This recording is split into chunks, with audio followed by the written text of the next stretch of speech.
Hi friends, മാധുര്യം കിച്ചൻസിൻ്റെ ഒരു പുതിയ വീഡിയോയിലേക്ക് എല്ലാവർക്കും സ്വാഗതം. ഇന്ന് നമ്മളിവിടെ ഉണ്ടാക്കാൻ പോകുന്ന ഒരു അടിപൊളി മത്തിക്കറിയാണ്. വരും നോക്കാം.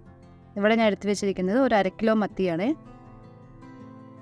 അതെങ്ങനെയാണ് ഉണ്ടാക്കുന്നതെന്ന് നമുക്ക് നോക്കാം. അതിനാദ്യം ഒരു മസാല തയ്യാറാക്കണം. അതിന് വേണ്ടിയിട്ട് ഒരു 10-15 ചെറിയ ഉള്ളിയുടെ വലിപ്പം അനുസരിച്ച് നമ്മൾ എടുത്തോളൂ.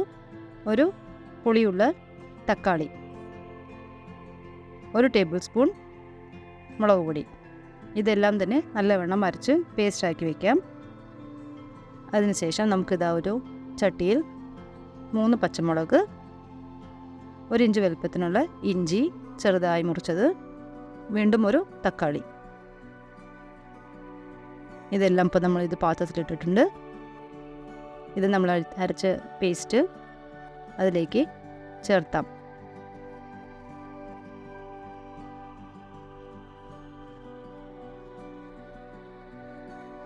ഇതെല്ലാം തന്നെ നമ്മൾ നല്ലപോലെ ഒന്ന് ഉടച്ചു കൊടുക്കാം. ഈ സമയത്തൊന്നും നമ്മൾ സ്റ്റവ് ഓൺ ചെയ്തിട്ടില്ല. അതിന് മുമ്പേ നമുക്കിതെല്ലാം മസാലയെല്ലാം ഒന്ന് റെഡിയാക്കി അതിനുശേഷം നമുക്ക് തിളപ്പിക്കാൻ വയ്ക്കാം. ഇതാ ഒരു ചെറിയ ലെമണിൻ്റെ സൈസിലുള്ള പുളിയാണ് ഞാൻ എടുത്തിട്ടുള്ളത്. നിങ്ങളുടെ പുളി അനുസരിച്ച് കൂട്ടുകയോ കുറയ്ക്കുകയോ ചെയ്യാം. ഇനി അത് പിഴിഞ്ഞ് നമ്മൾ ഇതിലേക്ക് ചേർത്താം.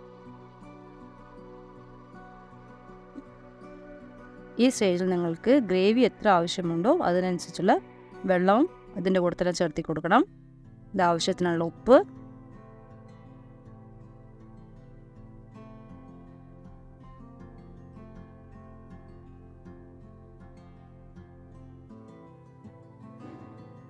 നമ്മൾ തിളയ്ക്കുന്നതിന് മുന്നേ തന്നെ ആ ഗ്രേവിയിൽ ഉള്ള ഉപ്പ്, എരിവ് എല്ലാം തന്നെ ഒന്ന് നമ്മൾ നോക്കി തിളപ്പിക്കാൻ വയ്ക്കാം. ഇതവിടെ ഗ്രേവിക്കുള്ള വെള്ളം ഞാൻ ചേർക്കുന്നുണ്ട്. കുറച്ച് മഞ്ഞൾപ്പൊടി ഇട്ട് കൊടുക്കാം. എല്ലാം തന്നെ നല്ലപോലെ മിക്സ് ചെയ്ത് അതിൻ്റെ റോ സ്മെല്ല് പോകുന്നവരേക്ക് നല്ലപോലെ ഒന്ന് തിളപ്പിച്ചെടുക്കാം.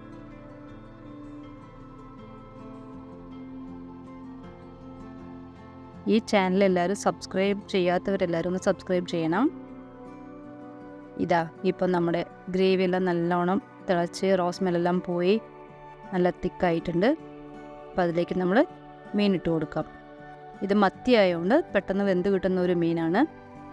അതുകൊണ്ട് ഒരു 10 മിനിറ്റ് മതിയാകും. ഇത് വളരെ എളുപ്പത്തിൽ തയ്യാറാക്കാൻ പറ്റുന്ന ഒരു കറിയാണ്. ഇത് നമ്മൾ തിളച്ച് എല്ലാം റെഡി ആയിട്ടുണ്ട്. നോക്കൂ, മീനെല്ലാം നല്ല വെന്തിട്ടുണ്ട്. അതിലേക്ക് നമ്മൾ നല്ലൊരു ഫ്രഷ് കറിവേപ്പിലയും കുറച്ചിട്ട് കൊടുക്കാം.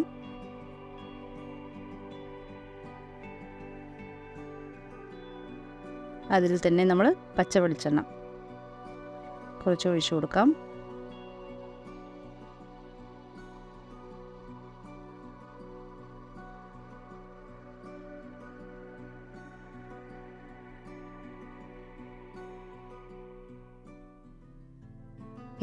വെളിച്ചെണ്ണയും നമ്മൾ ഒഴിച്ചു കൊടുത്തിട്ടുണ്ട്.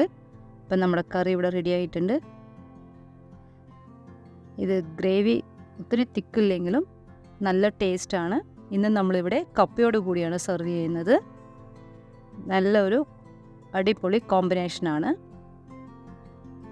ഇത് എല്ലാവരും ട്രൈ ചെയ്ത് നോക്കണം. ഈ ചാനൽ ആദ്യമായി കാണുന്നവരാണെങ്കിൽ സബ്സ്ക്രൈബ് ചെയ്ത് ലൈക്ക് ചെയ്ത് ഷെയർ ചെയ്ത് സപ്പോർട്ട് ചെയ്യണം.